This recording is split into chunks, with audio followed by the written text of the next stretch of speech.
I almost came to Cleveland today. Ooh. And we're live. Welcome to another edition of Everyone Hates Cleveland, the podcast. It's really hard to come up with a segue for a podcast that you're doing literally 10 minutes after the last podcast. But I want to thank everybody for all the listens for the catcher positional preview, because that is going to, everyone who wants to know about the Indians is going to click that one first. So I'm going to let that one run for a week. I got nothing, Mike, other than I am going to be in Geneva, Ohio tomorrow to watch people swim. High school swimming was, I'm sorry. I remember having friends who were like, hey, come to my swim meet. And I was like, Oh, God. For a second, I thought you were going to say you were on the swim team. Which it's always too warm in there. It's like, watch the weird echoey sounds. It just wasn't fun. Yeah. So maybe I won't. Maybe I'll just keep coming. I'll come right over to the Michael Hattery household. We could do a live podcast. Good. I'll grill.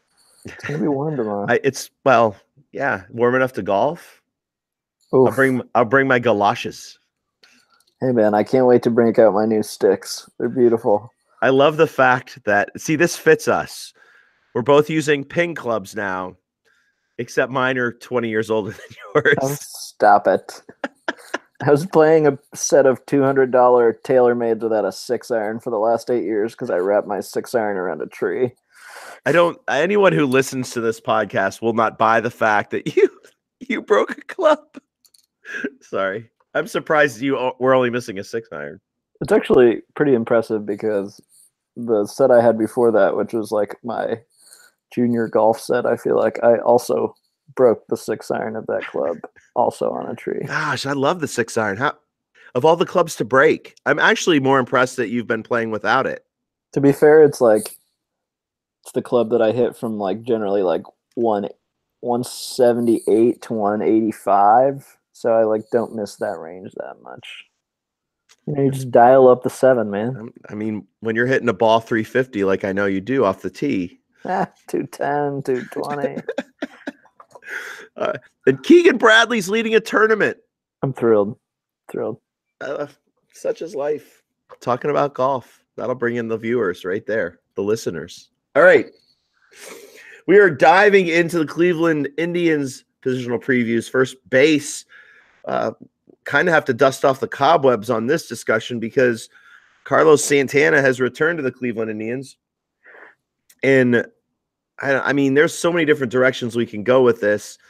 Probably can just recycle a podcast, right? There's some complexity here because if we go back to that last positional preview first base podcast talking about Carlos Santana, I'm pretty sure that at some point we might have talked about how the manager may not have liked Carlos Santana. And again, you know, I don't know that we should start there, but on a level of surprise, Mike, for some reason, when they brought Santana back, it literally wasn't even a blip on my radar. Not in that I wasn't happy he's back, but in that I just didn't think that this team would be interested in bringing Santana back at $20 million per. Yeah, and I mean, it was all just like, you know, as we discussed in the last podcast, there was this part of this offseason that looked like they were just like manipulating yearly budgets so that they would then expend money. But rather, they did not. They pincheth the penny. And thus, Carlos Santana returned to his former glory. I recall having a conversation with you and Gage discussing how amazing this was because we had so many different players that we thought the Indians could bring in. It was so glorious. At the top of our list for all of us were Alex Wilson and Matt Joyce. That's who we were envisioning with the $10 million in cost savings on this, $7 million in cost savings on Gomes, Brantley Allen Miller coming off the books. We were all like, you know what? If we could watch Matt Joyce in spring training, I would be fulfilled. we talked about Matt Joyce a long time ago. There's a pod out there where we talked about him in a positive spin, but the team was completely different then. All right, let's talk about Santana. He left for a year. He's back. Is there any looking at him strictly as a first baseman, and it does appear there was some scuttlebutt, this offseason that perhaps Bauers was going to get, the role at first base, and Santana would maybe DH or might play a little bit in the outfield. We haven't necessarily seen that play out yet in spring training, but we have seen in the past some strange things happen without a whole lot of usage in spring training dictating that strange stuff from happening. But Mike, it does seem like, Santana is going to be the first baseman as long as he's healthy. We've seen him for many, many years. If I could I'm going to turn my laptop around here so that everyone can see Carlos Santana on my wall. He has been on my wall for many, many years here in my classroom. Is there anything, he's obviously older. Obviously, I don't think we're talking about peak career Carlos Santana. Is there anything new that we might be able to see from Carlos Santana this year that we haven't seen before? No, he's going to walk a lot. I'll tell you that. He's going to walk a lot. He's not going to strike out very much. People are going to love that too, Mike. If I remember, people loved that about him.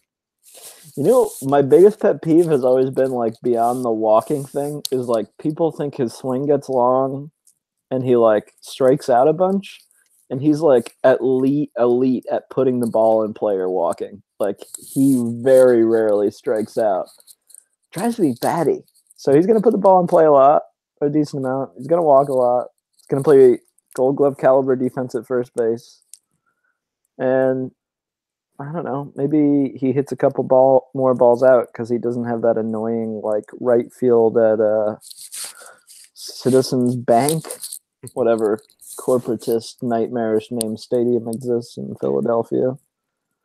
I don't know. So I think my biggest frustration with the lineup last year is that the one thing that Carlos Santana did extremely well, and the one thing he added to this lineup specifically, was a glue piece. He was a guy who willingly, I might add, was able to hit anywhere in the lineup from 1 to 6.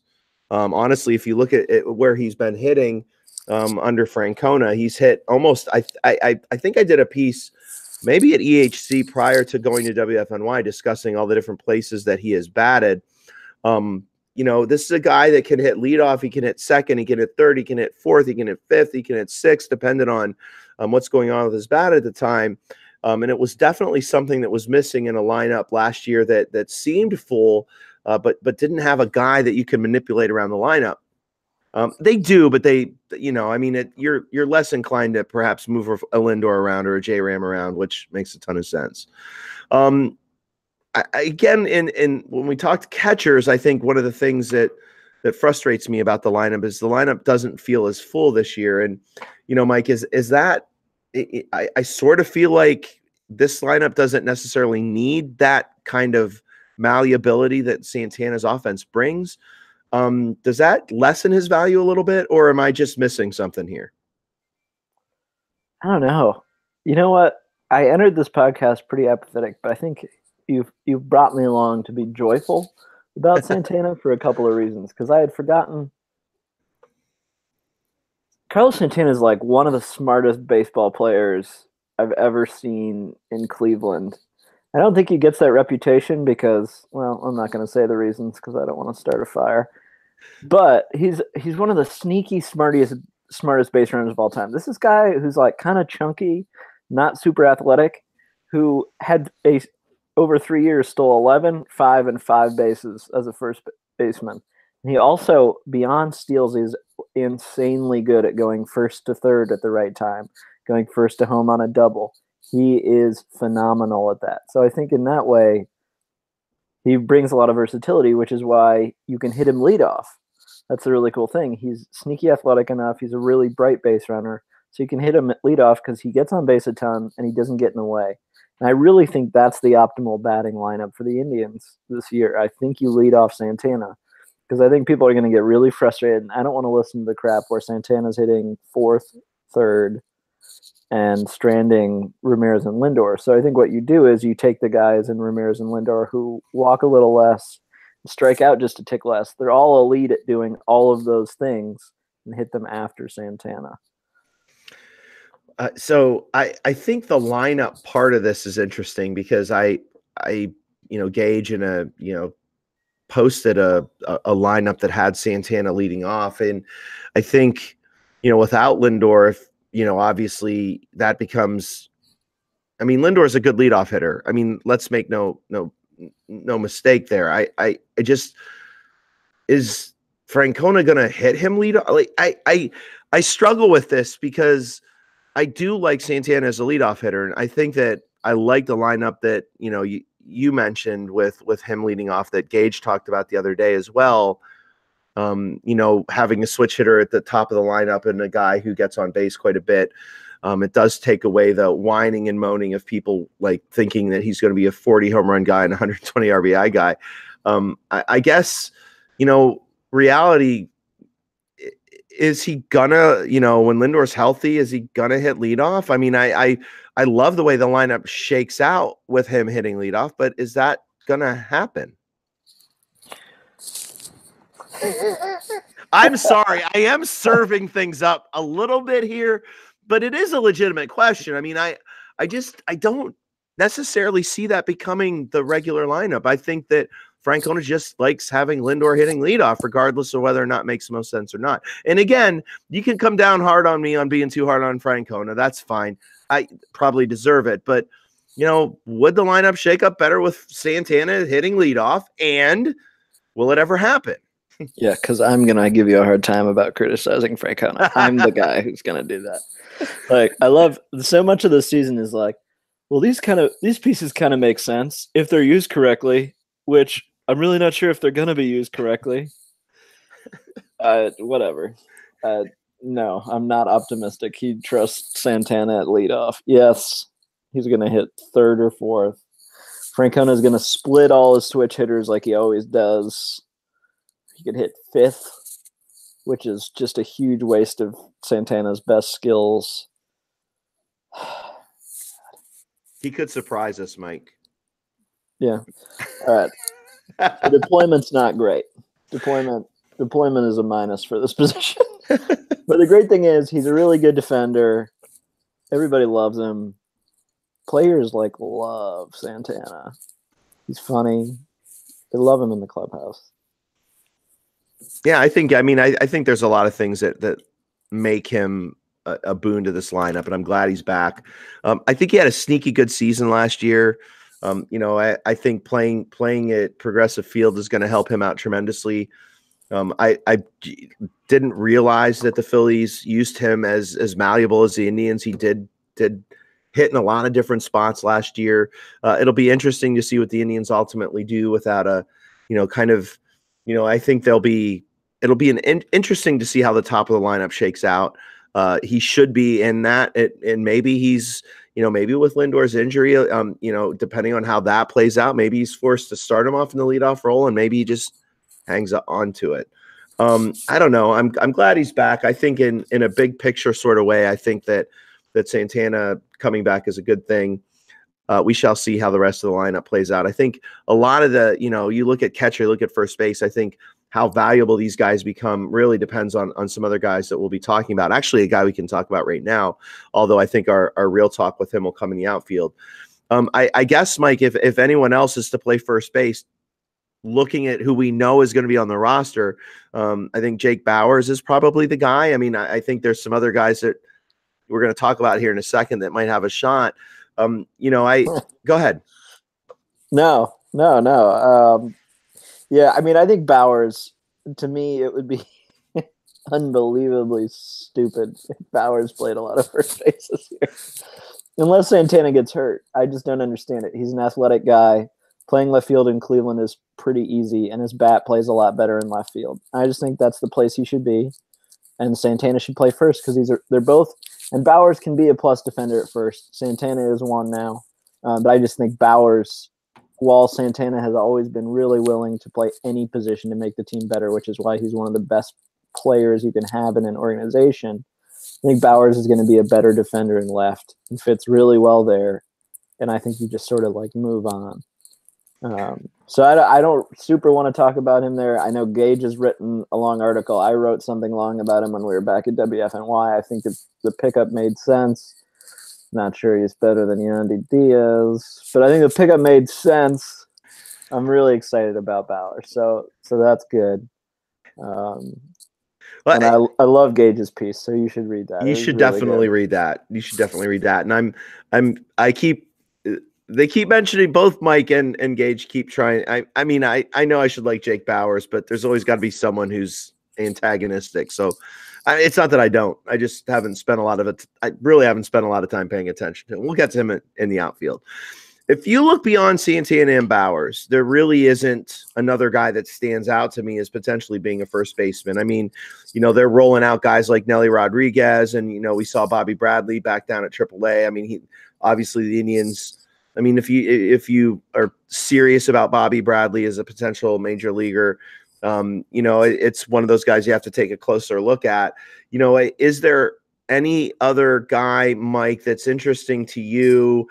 Should Santana go down, that might play somewhat of a predominant role? I mean, I think, and this is not a rip on Nelly Rodriguez or Bobby Bradley per se, but it doesn't seem like first base is a position that the Indians have really fostered. And really, if you consider, upside guys, you've got, Bradley potentially at, still a fairly young age for AAA. It's still being under 23 years old. But I don't know. I mean, this isn't a position that they've developed very well.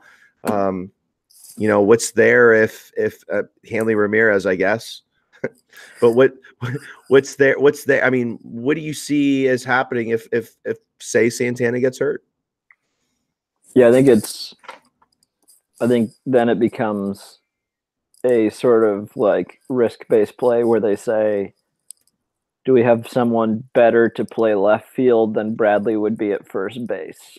It'll just be like the next optimal prospect to deploy there. I think Bradley has the lead. And I do think too, Aguilar was somewhat of a miss, but I don't blame them for that. I mean, he struggled and maybe he was just never that elite in the minors. I think with Bradley, I think it's also important when you talk about organizational depth that first base is a lot like relief pitcher generally, which is very few people are drafted or signed to do it.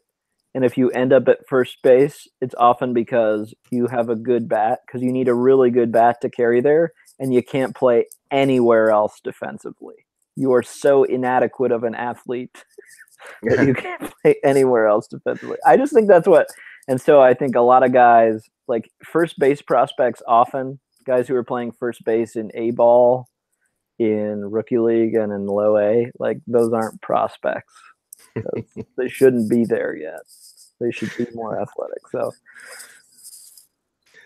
I think lit that fire. Well, I mean, I think when you look at Santana and I think the interesting thing about Santana is he is, as far as first baseman go, fairly athletic guy. And, he's sort of literally, I mean, he literally tried to do everything he possibly could to play in the field and ended up at first base. And I think had they have moved him there to begin with, it would have been to see where he'd be fielding wise now would be kind of interesting, even though he's already kind of at an elite level defensively. So not really much more to go on here at first base. I think, Carlos Santana, they brought him in. You're not paying a guy $20 million. I don't know.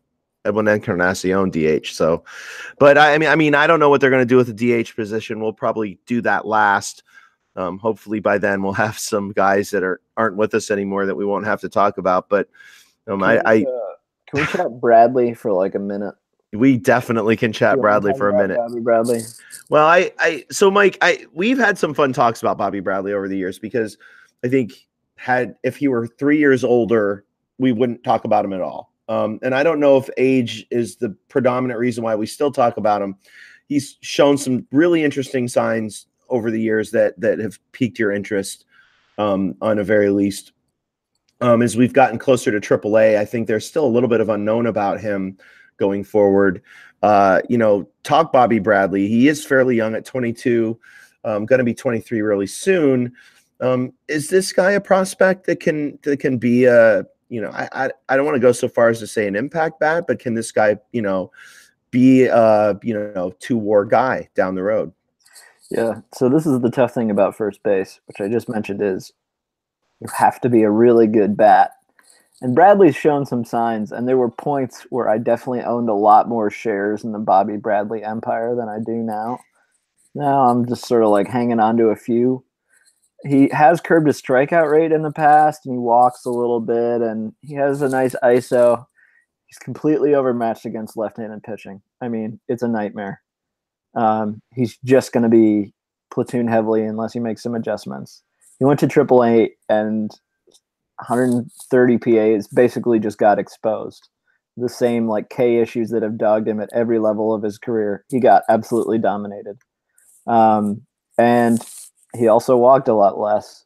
And so I think, there's a lot of talk about, like whether Bradley is ready. And to me, there is a whole lot I have to see from an adjustment perspective before I think he's ready. And I think it'd be really concerning if they have a major injury with Santana or Bauers, because I think they don't really have a lot of help at first base, and I'm not optimistic. And I think Bradley could be a good first baseman long term, but after last season, he just doesn't look ready.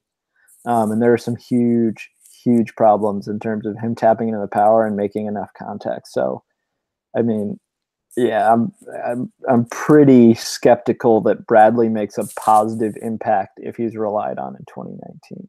His season last year overall, I think, was very interesting. Not only that AAA jump that really was, when you go to Columbus, your expectation for a power hitting first baseman with pretty decent walk rate, your hope is you don't see a guy go from a 25% K rate to almost 35%, and then see the walk rate drop on top of that. So, again, there is. Maybe there was adjustment that wasn't made. Maybe something else happened. It's hard to know, but the Indians aren't known to move a guy that young up to AAA unless they think he's ready, or unless they think that, he's got some nicks and dings that he needs to work out. So they didn't move him up there without knowing that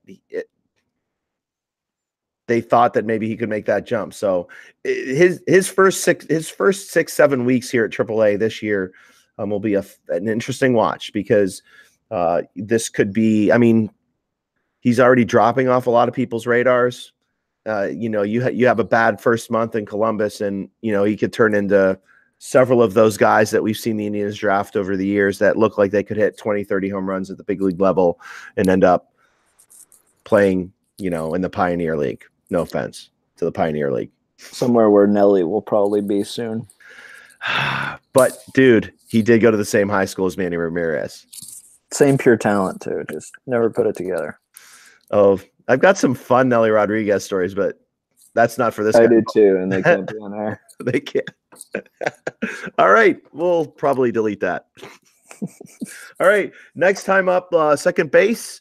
We definitely need to have Gage. Honestly, if Gage can't be in the next podcast for second base, we'll probably skip it and move over to third and short. Those will be nice, easy conversations with I don't want to say anything's going to be an easy conversation, but all-time greats. Gage will be here talking second base with Jason Kipnis, resuming his role as our second baseman in the last year of his contract. Jason Kipnis stand, Gage will, coming up soon. The podcast. We should let him go solo. Yeah, just like 20 minutes. Yeah, I think it's going to be okay with Jason. Yeah. All right, we'll close it up there. 2 podcasts in one day. I might even post them on the same day. Woo! We're back. Oof. All right. Go Tribe. Peace.